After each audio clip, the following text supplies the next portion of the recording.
Hey there. Welcome to Spiritual Unraveling with Ashley and Nate, a podcast about the sometimes messy process of spiritual awakening. We invite you to listen in as we discuss spiritual topics and themes showing up in our personal lives and out in the broader world.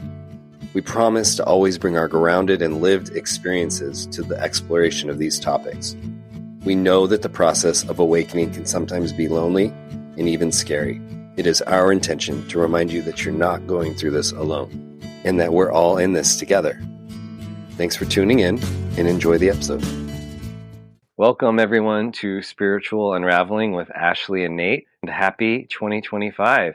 We're jumping on here today and we're going to have a conversation about the energy that is up for us as we're moving into this new year, and the energy that has been 2024 and that we have felt falling off of us, and maybe the energy of 2025 and the new energy that we're stepping into. And we were having an interesting conversation just before we came on about choice points and decisions that we can make about how easy or how difficult we want our spiritual path to be.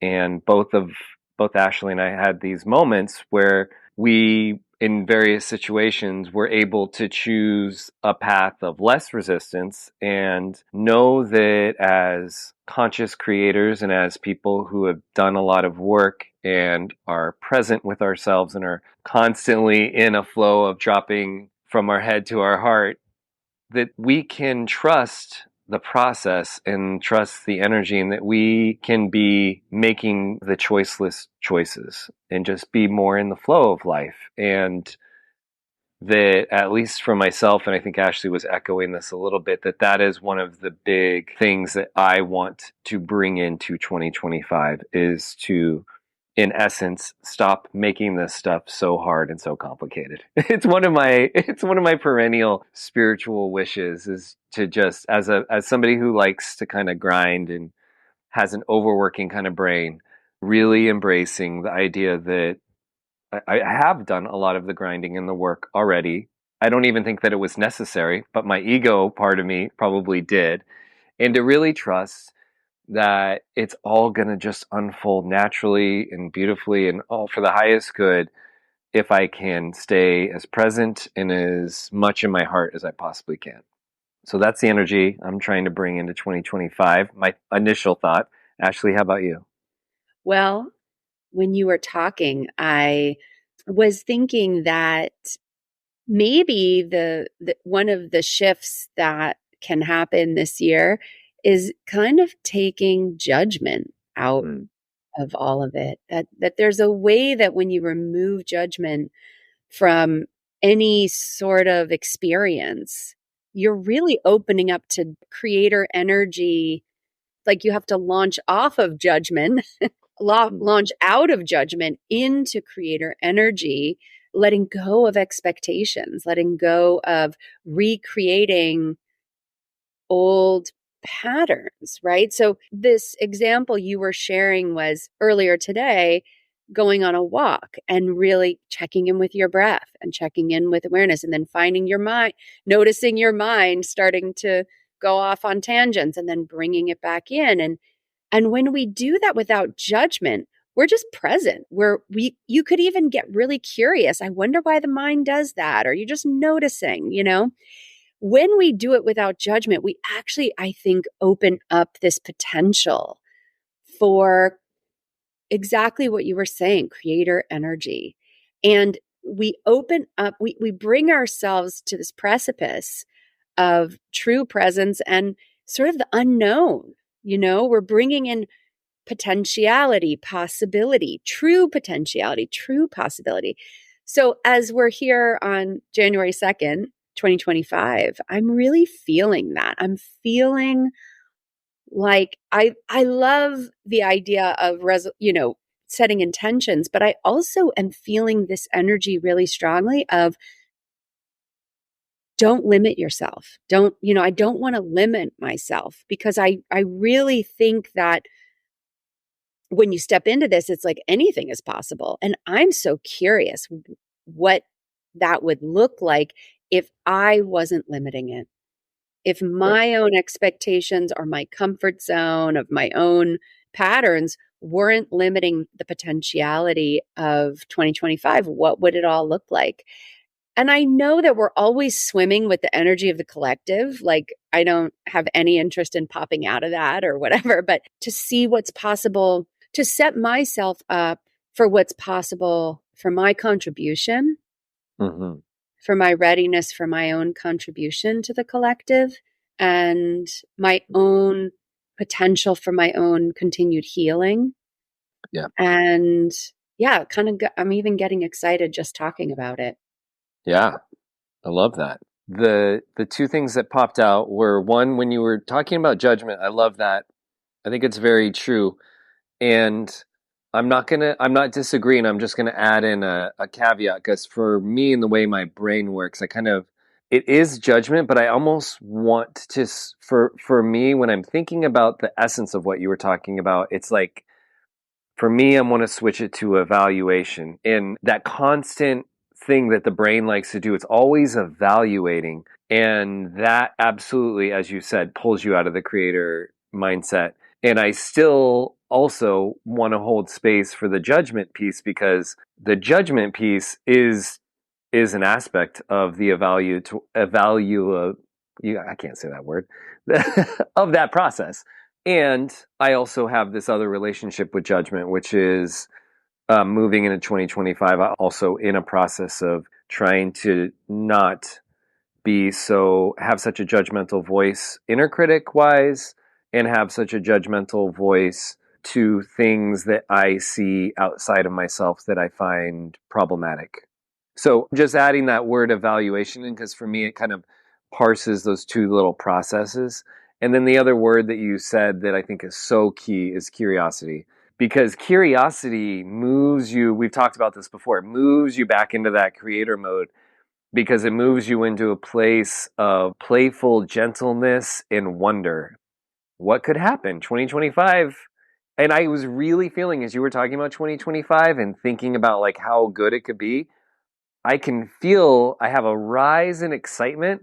And then I also kind of feel an immediate tamping down of, well, don't go too big. And I think that's so funny. It makes me think of that Marianne Williamson quote, that the thing that we're afraid of is how powerful we can become. I can't remember the exact quote, but that's the essence of it, that the real fear that we have is truly stepping into our power. And I think that those limitations, evaluations, judgments, all of those different things are ways which we kind of like govern our success. We put it's like a speed control on there, like, whoa, you don't want to be going too crazy. And it's nice, because then if you bring in the curiosity part, it kind of goes to a different place. And that place is, well, what if I know that stuff exists, and I say, fine, you exist over here, but the curiosity part of me says, well, how good could it get? And that, I think, moves you into a really cool spot. Yeah, I love that. I love that. You know, when you were talking, well, we were talking earlier about 2024 and all of the Mm-hmm. transformation and work that happened in 2024. And a big part of 2024 for me was just this kind of conveyor belt of, I don't know if you would call it shadow work, or just aspects of my personality being revealed. And Yeah. and then a certain amount of acceptance and curiosity and compassion and love for these parts of myself that needed to come into the light, needed to be seen, and needed to be upgraded a little bit, like new information coming in. And I'm sure it's going to continue into 2025. It does feel like this energy of healing is accelerating. But what I think 2024 was really useful for, and it sounds like I'm digressing, but I'm going to come back. What I think 2024 was really useful for was almost developing a muscle of seeing that shadow work, doing the work of seeing the personality and not being afraid.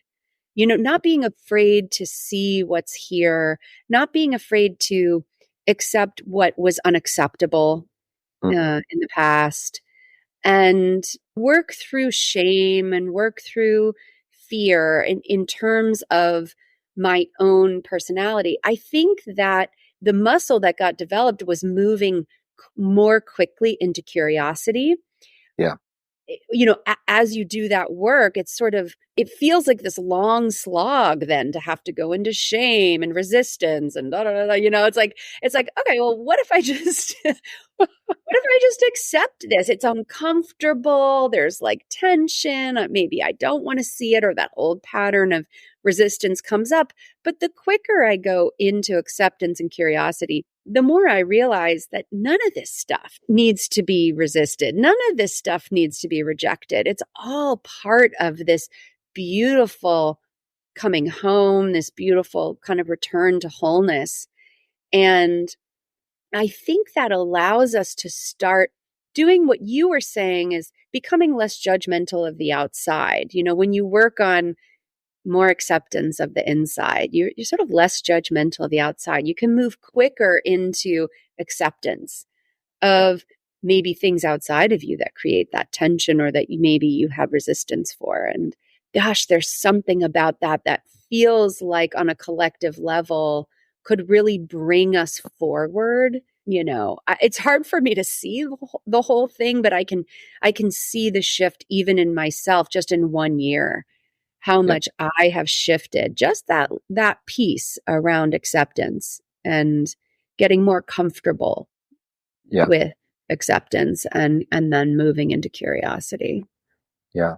There's a part of what you're saying that becoming clear where there's like an old paradigm of growth and expansion, or even just shadow work, where maybe some part of us, and I don't think it's coming from the spiritual world. I think it's coming from egoic structure and culture, where in order to move through certain things, you have to dip into shame, or at least it's like process some of that.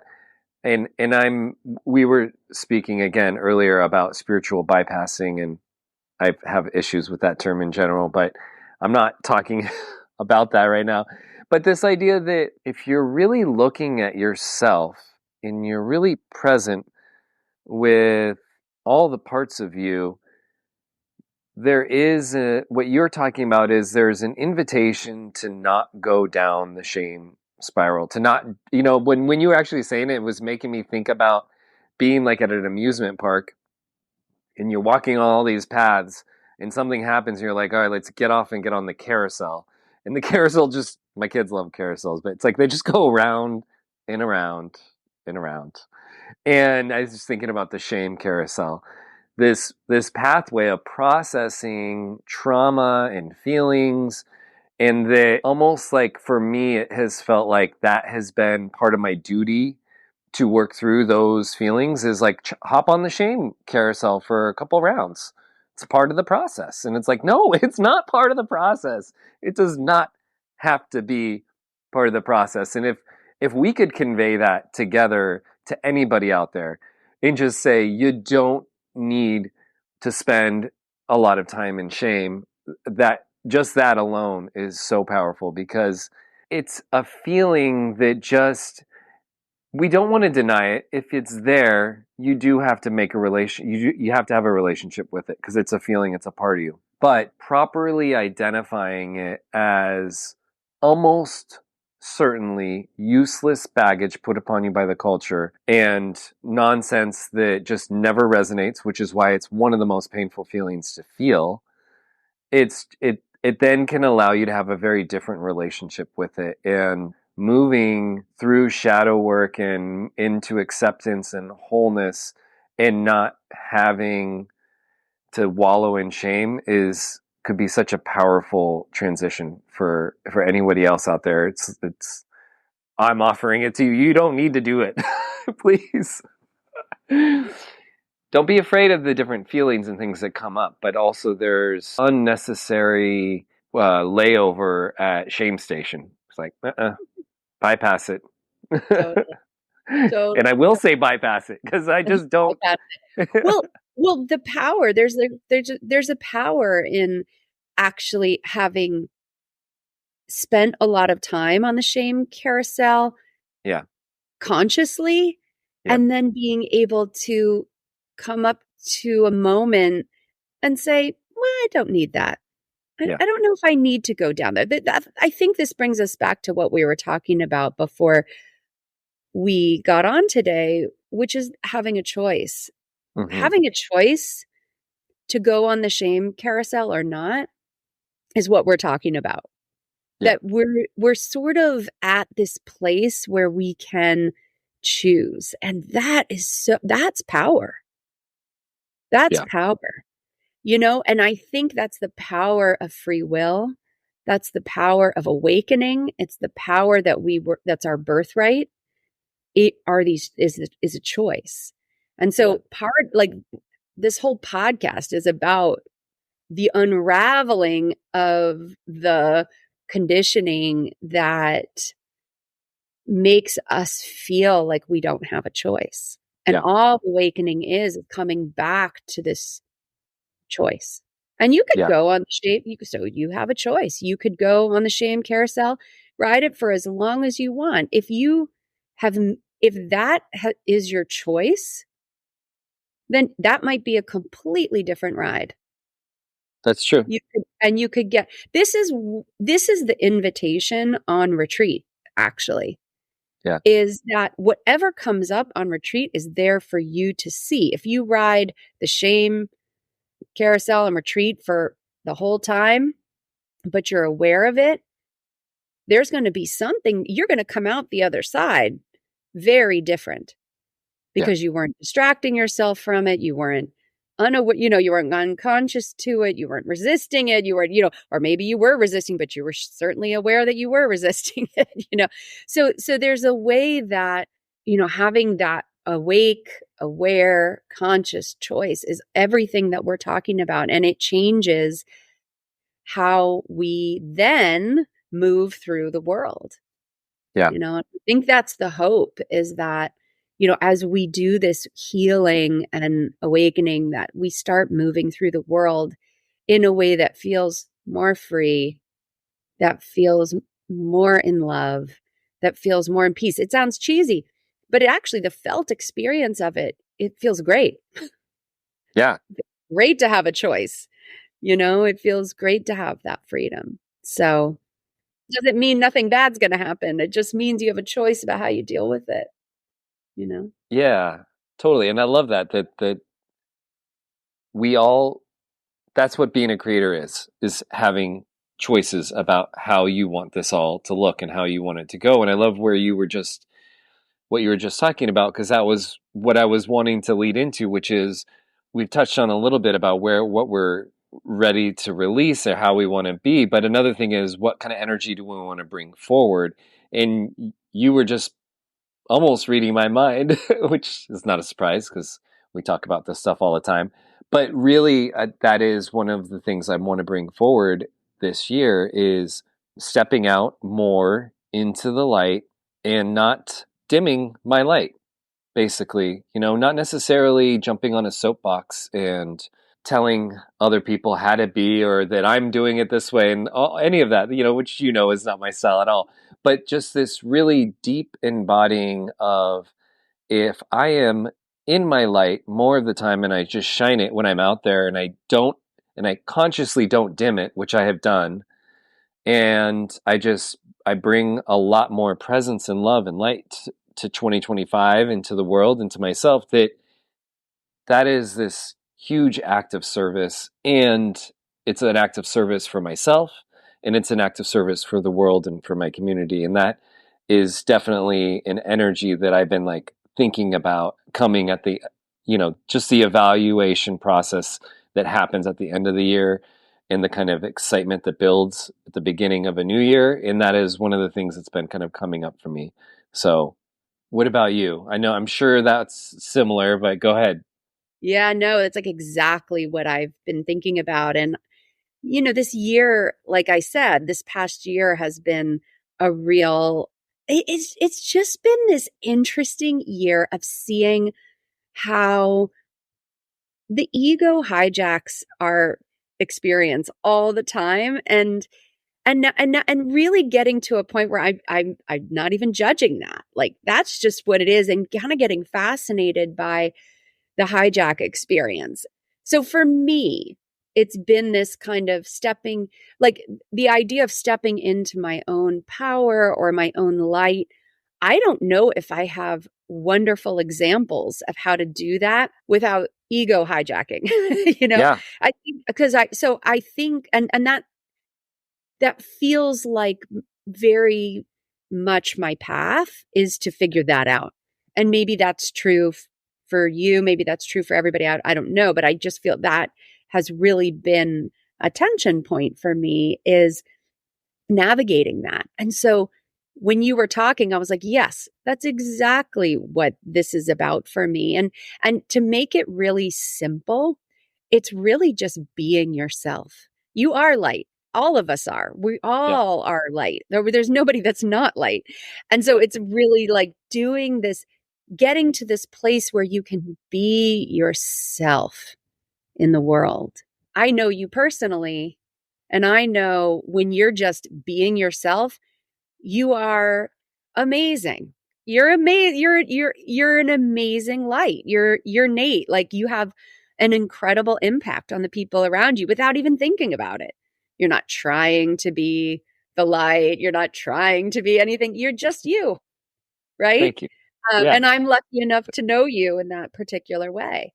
And I bet you would say the same thing about me, that when I'm just Absolutely. being myself, that we have this. So it's just getting to this place where we have the courage, Yeah.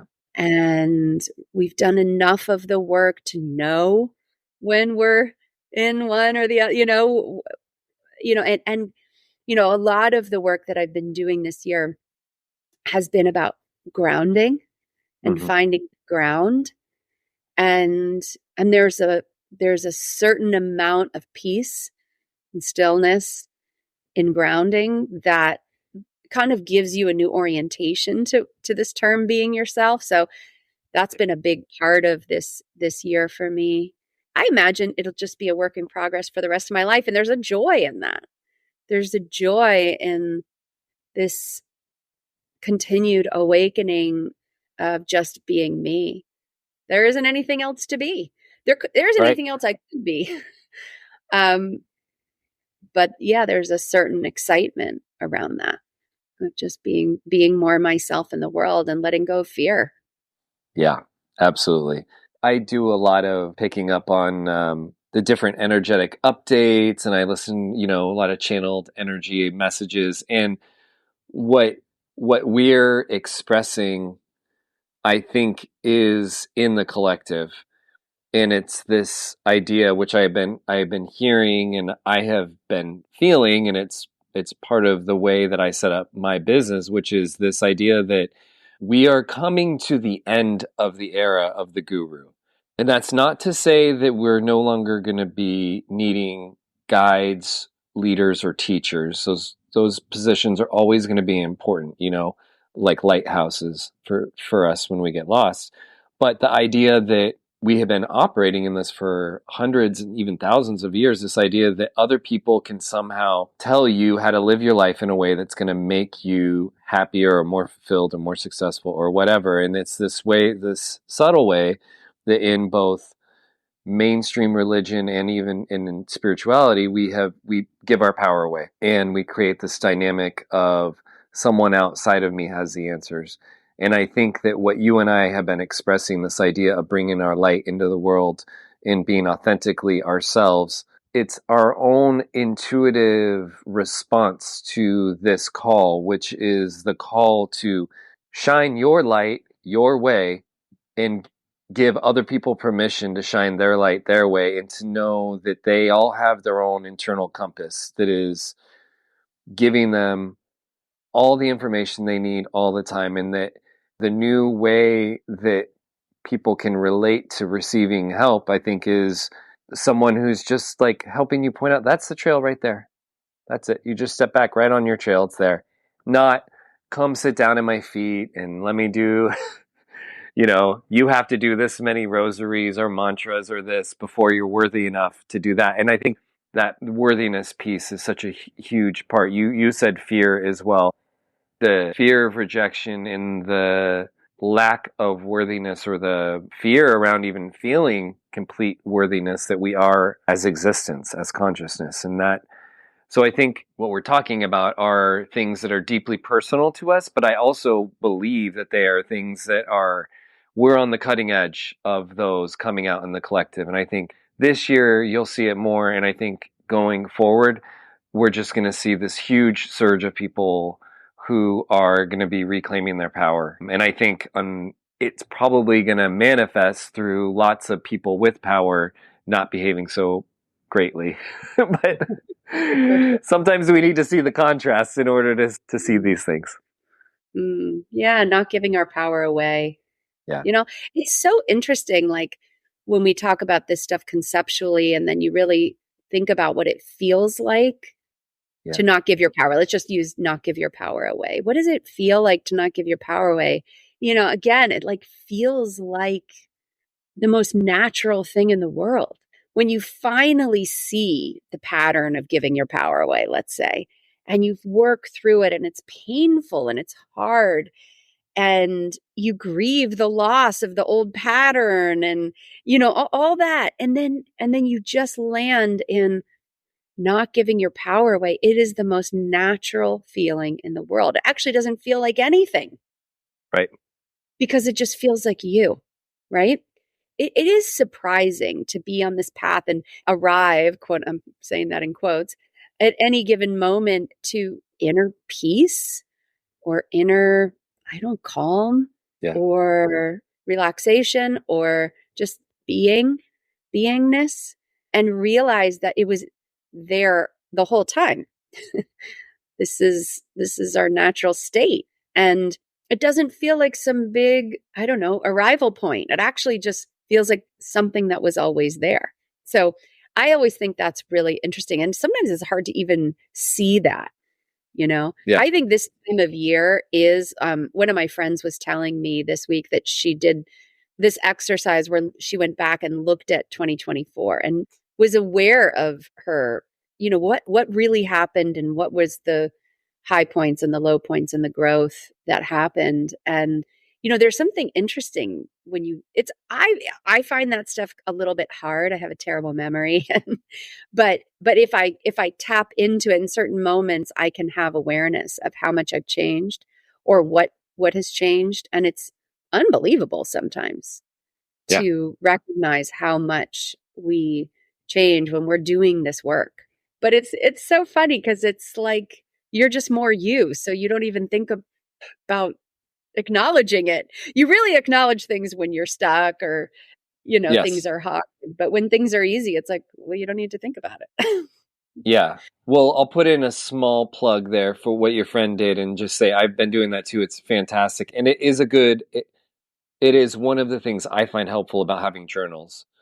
Because then I can kind of like flip back and look through. And I have this spiritual calendar that each month it gives you different things to reflect on. And the first page of January, it has this nice little write-up, and it says, you know, in the Western world, there's this idea that in January we should be, you know, setting intentions, we should be setting goals, we should be doing our New Year's resolutions, and yet it's in the midst of the season of winter, which is this reflective inward time. And the calendar's call or invitation was to say, what might be more helpful is to review your year and review it with an eye towards all the subtle, beautiful things that happened in your life, you know, and you can acknowledge the downs and the ups, but it was really like, look at all the little wins you had all over, and then look at something that was happening last year that you're ready to let go of, and use the new year as a funeral service, as a way of saying, I'm ready to let this part of me die or to go back, you know. And it's such a different energy than kind of the New Year's resolution energy. And I love that. And so I did that list making process, and I found it very helpful. And the other thing that I did want to jump on a little bit when you were talking about the idea of being yourself when you do it, it feels easy, it feels natural. I will say just the in the weeds part of that is that it's the choice point moment that can feel a little difficult because it takes intention. And it's not uncomfortable because it's necessarily hard. It's just different. You have to take a minor beat in the midst of a reaction state and say, I don't need to make this difficult and I don't need to do this the old way. And then you let it flow. And then when you're on the other side, you're like, that was so easy. And there is no real energy of like angst or anything. You're like, oh, I chose not to give my power away. But it had, you do, as you're in the beginning stages, I guess you could say, people who are practiced at this may not even notice it anymore. But I still am in this point where I'm like, oh, I have a moment of reflection. And that is the point where I can feel a little bit of resistance. Or it's really just like a moment where you're like, which way am I going with this? Am I going to give my power away, or am I going to keep it? And I think depending on your relationship with that choice point, it could feel hard, quote unquote hard, or it could feel, whatever, full of angst. But it also is just a moment of pause, and then you get to choose. That's interesting. For me, anyways. Yeah. I was thinking, I think awareness is like that. I mean, I think that when we're on this like awakening journey and we become aware of the patterns, there is that tension. There is that tension in making those choices, and it is uncomfortable. I think where I was kind of saying is like when you sort of get to a little bit of an end, when you get sort of to a little bit of an end of the pattern, because awareness, I would even go, maybe I would go even further. It's like a kind of brutal. I mean, if it wasn't brutal, then tension is a nice way of saying it. Brutal might be more accurate. Like, then we would all be doing it. Do you know what I mean? Like, there's something really challenging about being aware and awake to your conditioning. But then there's this point where you kind of like, you get the lessons that you need to get. You kind of ride it through all the way to the end. And then what's the reward? The reward is just being yourself.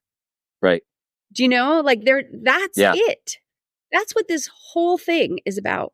It isn't about being somebody else. Where you're going to arrive for all that trouble, for all that discomfort and work, is arriving to a place that has always been there, and to feel comfortable, to feel comfortable there, to start creating new baselines for not giving your power away. If that's something that you did and you've spent a lot of time healing and looking at and working through and grieving and feeling, and when you stop doing it, it actually just feels normal. Right. Yeah. The reward is that you didn't have a problem where you had one before, Yeah. You can kind of move through. And we could talk about all the fear. Like, I love that you brought up like fear of your own power, because that it does feel like a really big theme in our culture right now, is people feeling more comfortable staying in their own power, not power over anyone, but just in your own sovereignty. Yeah. Grounding into your own sovereignty is where we're sort of moving towards. But probably what that feels like just probably feels good. Just probably is my guess. Might be scary. You might feel lonely. You might feel disconnected from other people because it might be different. But how does it feel inside of you? It probably feels, I don't know, what are the right words? Normal, peaceful, alive, joyful. I don't know. Yeah. No, I think that's absolutely it. And I think it's that switching point where you say, I'm no longer going to give my power away and I'm coming back into wholeness, that is the point of hesitation. I think for a lot of people who are in a place right now where I think they're looking around and they're seeing that the people that they have given their power to are 100% not worthy of their power. Right. And I'm talking like really macro global stuff. And so this is part of that big energetic shift, I think, that's happening. And the wholeness and the authenticity is not scary at all. It is beautiful. It's warm. It's comforting. It's peaceful, as you said. But the leap over, I think, is the part that can cause hesitation for people. And yeah, I mean, I guess you and I, that's part of what we're doing here is we're on the other side saying, it's great over here. Come on over. And your worries don't go away, but your relationship to them completely changes. And you really just start to have this wonderful ownership over everything that's happening in your life. And you realize it's all for you. It's all of you. And it's not about an outside of yourself narrative. It's all an inside job. And the more loving and accepting and curious you can be with yourself through all of it, the more kind of grace and beauty and light you're going to bring to the world, which I think we're in desperate need of right now. So, yeah. I was trying to think about how to sum up. Yeah.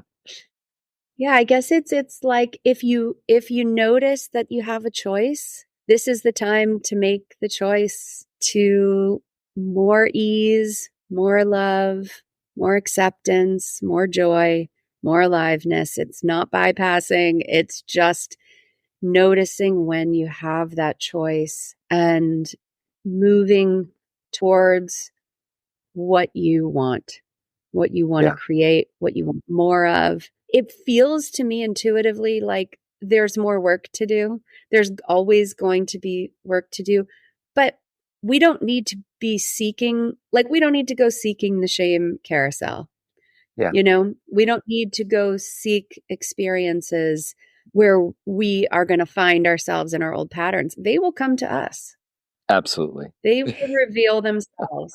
In sort of perfect timing and perfect situations. And it's being open to growth, open to learning, open to curiosity, and also open to empowerment and open to joy, and really listening to what your heart wants to experience, what your heart wants to create, whether you know how to do it yet or not. Just really listen and give yourself more and more opportunities to live from there. Beautiful. I love that. The choice is yours and trust yourself. Mm-hmm. Absolutely. Yeah. Okay. Well, happy 2025, everybody. And we will keep bringing these unique conversations out there, and hopefully you'll join us for the next one. Happy New Year. Hey, everyone. We hope you enjoyed the show. If you have any questions or feedback for us, please send us an email at spiritualunraveling@gmail.com. If you'd like to learn more about what we're both up to, you can follow Ashley at www.mountainmeditationgroup.com. And you can find more about what I'm doing at spiritual-stewardship.com. We hope you have a great day.